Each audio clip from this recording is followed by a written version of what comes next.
Well, thank you again for staying with us on the program, TMI Monday, with yours sincerely. Of course, just titillating your appetite for the show today with that special report on Godfatherism in politics. We hope to bring you a full package of that documentary in subsequent edition of the program this morning on ITV. Okay, let's talk about the environment. I mean, you know, I have a passion for the environment, and the reasons are not far-fetched. If we must continue to sustain livelihoods, we must find a way to sustain the environment. But in today's world, things are not rosy with the environment, and in a sense, the environment is fighting back, and fighting back seriously, and that's why we're seeing some of the things that we're seeing in the environment today. If you go to some riverine communities, you'll find the impact of the environment in the negative sense of it. I saw a video recently where a young woman was literally cooking inside a flood. They're living inside a flood, doing everything inside a flood.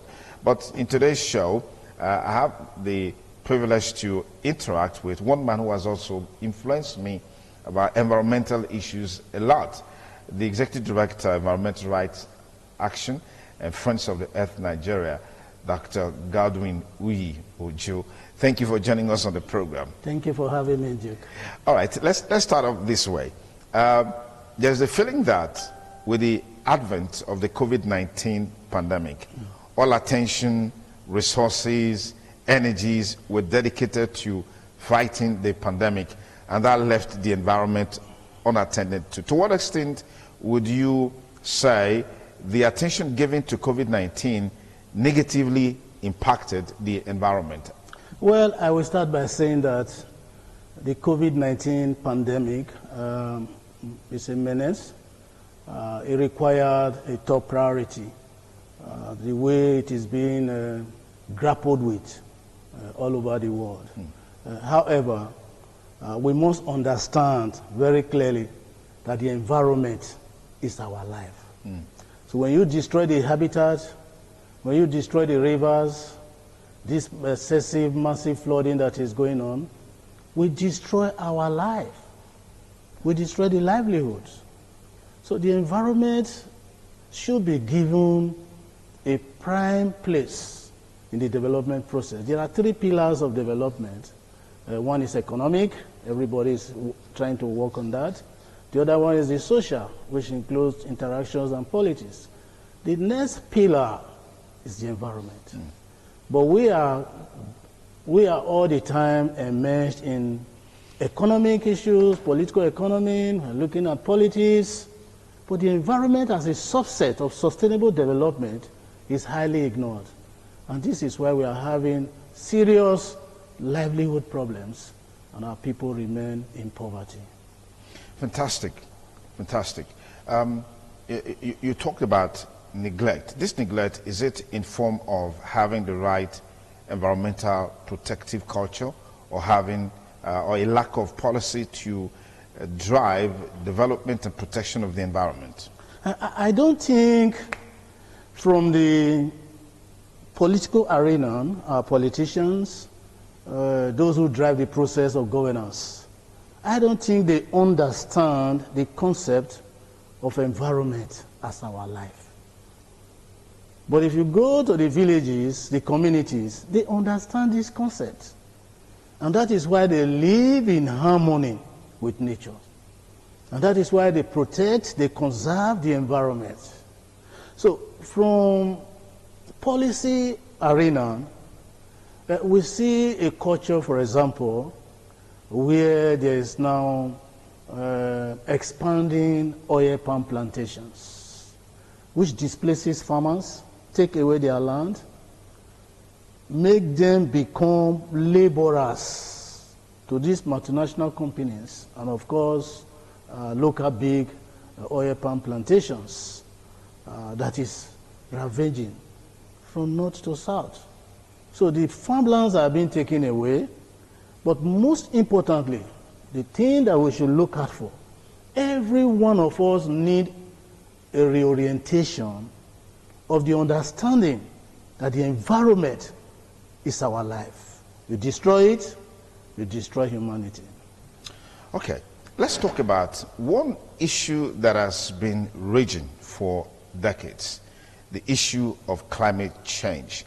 I'm very comfortable to say that now we are enmeshed in the realities and the consequences of climate change. Where are we in this debate globally on climate change? Well, I want to announce that all hope is not lost. The issue of climate change is real.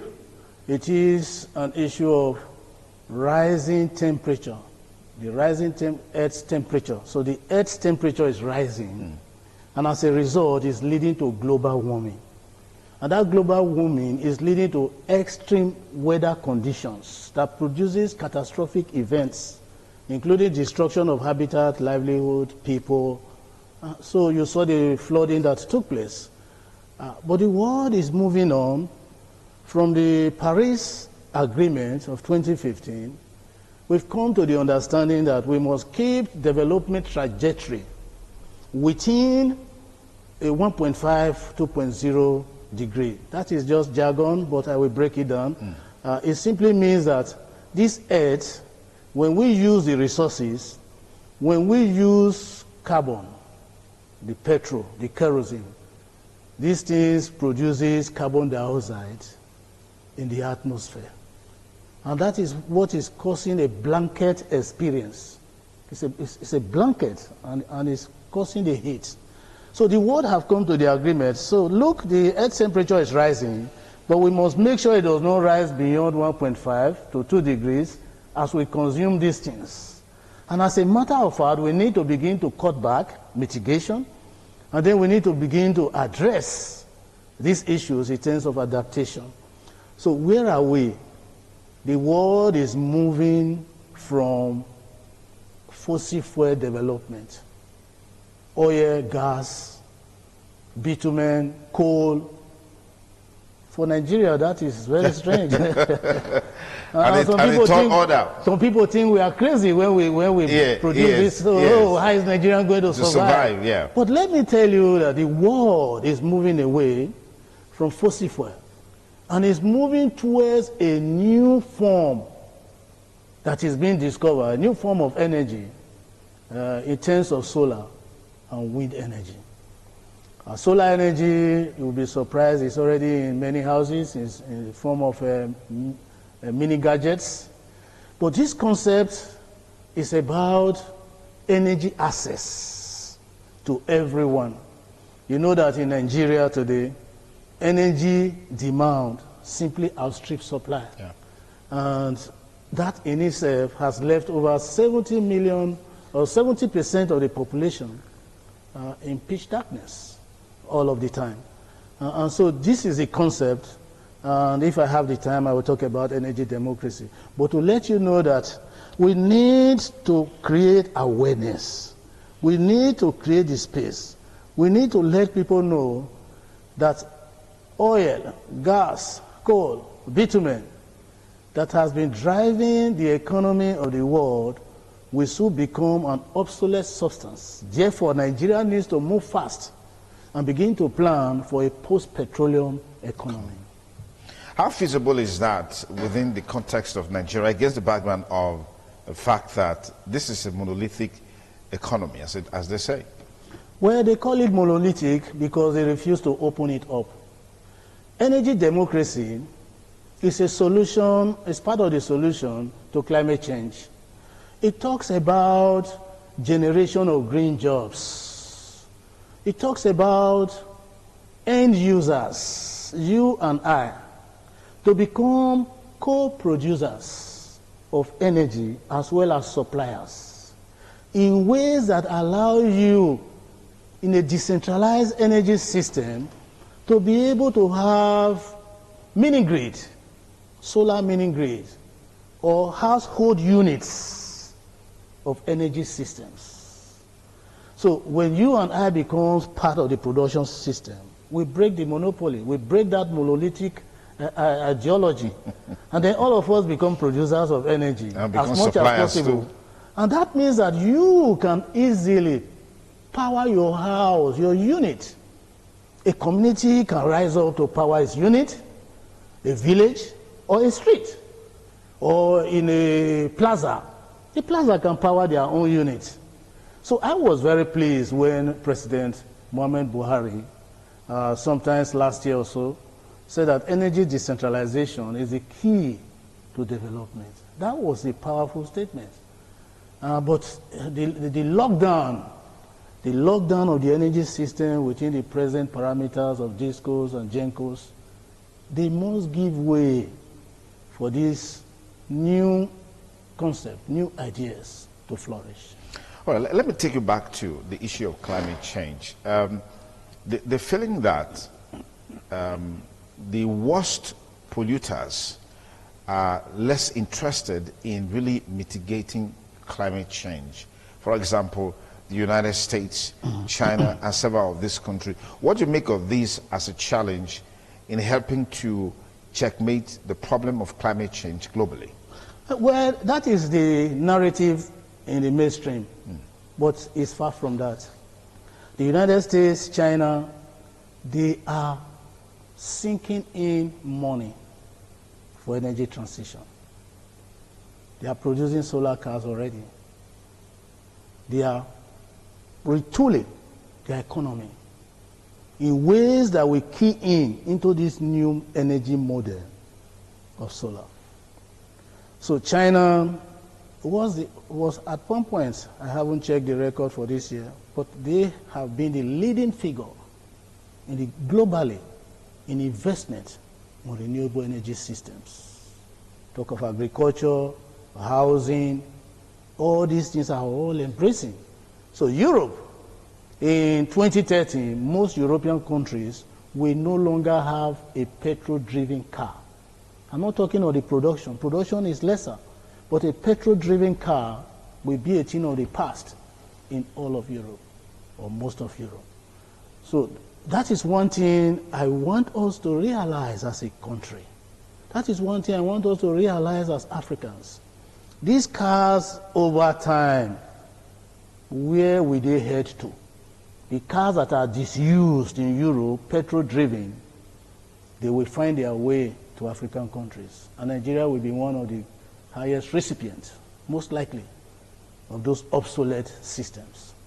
So we have a concept that is called energy colonialism.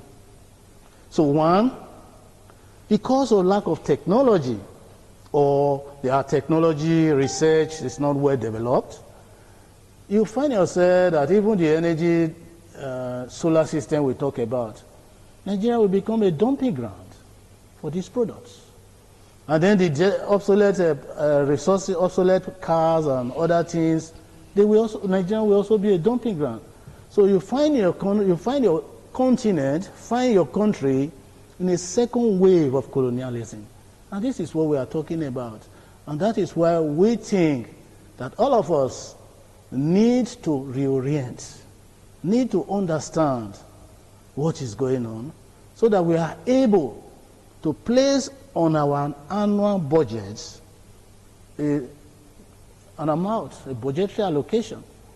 Of course, the federal government has done, make some impact in terms of Nigeria being the first to roll out a green bond.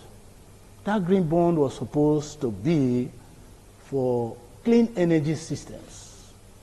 But unfortunately, it is being used to develop energy through the enterprise model, business, profit, and leaving out the civil society who uses social marketing systems to deliver. So these are some of the problems that we need to address as a country. All right. A major issue that has also been at the front burner in recent time has to do with the Niger Delta region, because of years of pollution and the challenge of sustainable livelihoods as a result of pollution. Take, for example, the classical case of Ogoni cleanup. UNEP came up with a very beautiful report, but it looks like there's been some sort of foot dragging in actually executing what the UNEP report talked about as it relates to Ogoni. Before you can even talk about the entire Niger Delta region. Yes. Since August 2011, the Environmental Rights Action Friends of the Earth Nigeria has been in the forefront on ensuring that UNEP assessment report, when it was submitted August 4, should be implemented. So a lot of things have happened down the line. The structures are there, although the structures are very weak. The funds are trickling in, although the funds also have not met up to expectations. But I want to let you know that the UNEP assessment report was comprehensive enough, and it provides direction on what is to be done. But the hydrocarbon pollution remediation project, an agency saddled with the cleanup, has not been doing very well at all.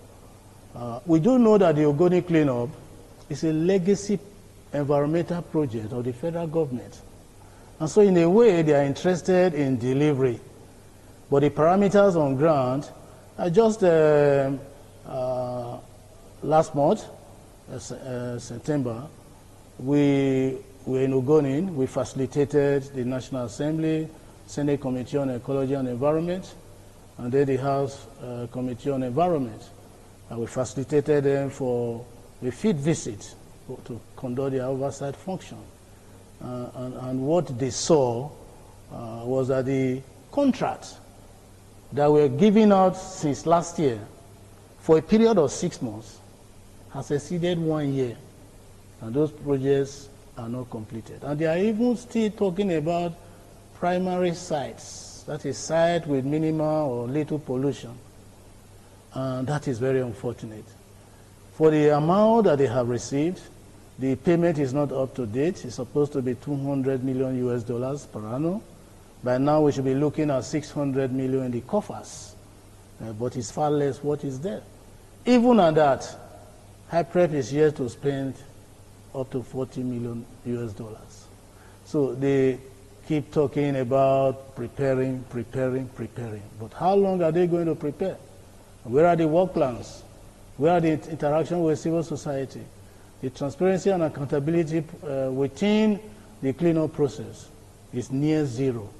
And that is why we are calling for a major restructuring of HYPREP. Okay. To allow them to do a proper cleanup. Okay. Now, part of the HYPREP project is to have some immediate projects, sort of emergency projects for the host communities to benefit. What have you got to say in that direction? Because we hear that in some of those communities, boreholes have been constructed and a host of other things have been done. Well, when you talk about that, first and foremost, according to the coordinator, he says that remediation work is about 95% of the budget. So meaning that what you just said, the impact on community is near zero. Near zero. So you talk about environmental remediation, you talk about the environment, you talk about the livelihood. The totality of all this is about people, human beings and their survival. And that is the aspect that has been neglected. And so this is why we are saying, yes, it is true that it's the responsibility of government, local, state, and federal to provide infrastructure. But this cleanup provides opportunity to carry out the emergency relief measures that HYPREP specified, such as provision of clean water. They have no water. Now you have a stream, the stream is polluted, and you come to put there, polluted, don't drink, don't swim. Then you have a farmland, you say polluted, don't farm. I like the way you are smiling. And then you do nothing about it. Yes. You do nothing about it. So how is the people going to live? They are drinking the water. They are farming. And when they cut tubers these days, hydrocarbon is what is smelling. Critically, and this is what Environmental Rights Action has helped HYPREP, we've produced a highly comprehensive key performance indicators. Believe you me, when HYPREP was signing this contract with contractors, they have minimum standards. they have no comprehensive key performance indicators. KPIs? Yes, so we conducted a very high level, and then, so these KPIs are within various subsets. We have the environment, we have security, we have personnel, high-prep personnel. What are the criteria and the qualities of the staff for them to be able to conduct this cleanup? Then we have criteria for the environment, for the livelihood, security, as well as cohesion and healing. They don't have this. And so I'm glad that we have sent them this document. We do by way of contribution, just to help them have that capacity to deliver on the mandate. As civil society we go. So we do hope that they will be able to use this opportunity, avail themselves of these resources, and use them properly. What is the budget estimate for Ogoni cleanup, and what is the timeline? Actually, the budget is unknown. What is being paraded that you hear about is that UNEP recommended a $1 billion US in the initial 5 years for a cleanup that will last 25 to 30 years. So the cleanup is a lifetime, actually, because most of the life expectancy in that part has been drastically reduced. So there is no budget. There is no fixed budget. Rather, the cleanup that will last 25 years and the initial amount of $1 billion US in the first 5 years. So you probably will multiply 5 by another 5. That probably will give you about 25 billion. By your calculation, how much then is Nigeria really gaining in the petroleum economy? How much? We are looking at a microcosm of a community. Now let's extend it to the broader Niger Delta. That is, even in many areas like Bayelsa. Bayelsa is far more highly polluted than anywhere else. Now, if we do that, you see that the oil economy actually produces nothing, because it's a political game to keep the oil sector viable. And this is why we are saying this. The money, the loans, the subsidies, and public funds that you put into oil production, divest it, remove them, and put it into this clean energy sector to develop a new energy sector. And let's see what happens to the oil economy. So we have proposed that not just Ogoni, the cleanup of the whole of the Niger Delta is important. And we are calling for $100 billion US rehabilitation and cleanup fund for the entire Niger Delta. Fantastic. I think if we do that little calculation again, $1 billion for the first 5 years, then for another 5 years, that would be $5 billion. If it's for 30 years, like you said, Lifeline, you have about $6 billion. But the challenge is that for the first initial $1 billion, is there supposed to be a counterpart funding on the part of government, or this is just supposed to come from the oil majors? Well, there's a counterpart arrangement for the funding, and we are putting pressure on the oil companies. Shell is a major polluter, a major player here. We are asking them to continue to show commitment by paying up this amount. So the whole total package for the year is $200 million US, shared out between the government and the oil majors, transnational companies. It's not much. To them, this is pittance. And the government is even doing well by participating. It's polluter pays principle. Globally, polluter pays principle should apply. There's no business of government going to be involved in cleanup. But here, things are a little bit muddled, so this is where we find ourselves. If you just join us, it's TMI Monday with yours sincerely. I mean, environmental issues are always very, very deep and interesting because you can relate with them on a daily basis. I mean, you just look to the left, you see an environmental issue, you look to the right, there's one environmental issue. Even in your house, there could be an environmental issue. And I have the privilege to talk with the Executive Director, Environmental Rights Action and Friends of the Earth Nigeria, Dr. Godwin Uyi-Uju, who has been availing us a bunch of information, education and enlightenment on what is happening in the environmental sector and how and what we can do to nip the challenges coming forth in that sector, nip it in the bud, so we can have sustainable livelihoods. Of course, you know that environment is also one of the sustainable development goals. By year 2030, what is the target for environment? Well, target for environment by 2030 in Nigeria? Yes, in Nigeria. Or it's not feasible, it's not realistic. What we have been doing has been through sectorial approach. Okay. There is no holistic commitment to say that Nigeria will achieve X, Y, Z by 2030. 2030. For example, the government is yet to make a commitment that by 2030 it will shift the oil economy to a renewable green economy. So that in itself is problematic. They recognize the problem, but the commitment is not there.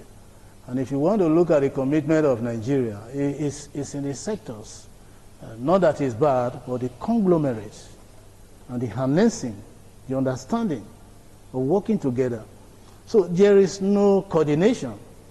And this is why I have championed, along with civil society groups working with Environmental Rights Action, a renewable energy bill currently before the National Assembly to address this issue so that Nigeria will begin to work in concerted effort in combating climate change and bringing on board the solutions. Let's quickly talk about the reduction in emission target set some time ago. Where are we? Because gas flaring is still a major issue in the oil sector and polluting the environment, even though we know that every now and then we hear about, gas plants being constructed just to take advantage of these gas reserves in the country. There are two issues there. Setting targets is good, but not after setting targets and then you go to sleep. So we are looking at clean energy. Oil and gas fall into dirty energy. Coal, oil, gas, bitumen, and nuclear, and many others, including biofuels in many instances, as long as it's going to be in commercial quantities.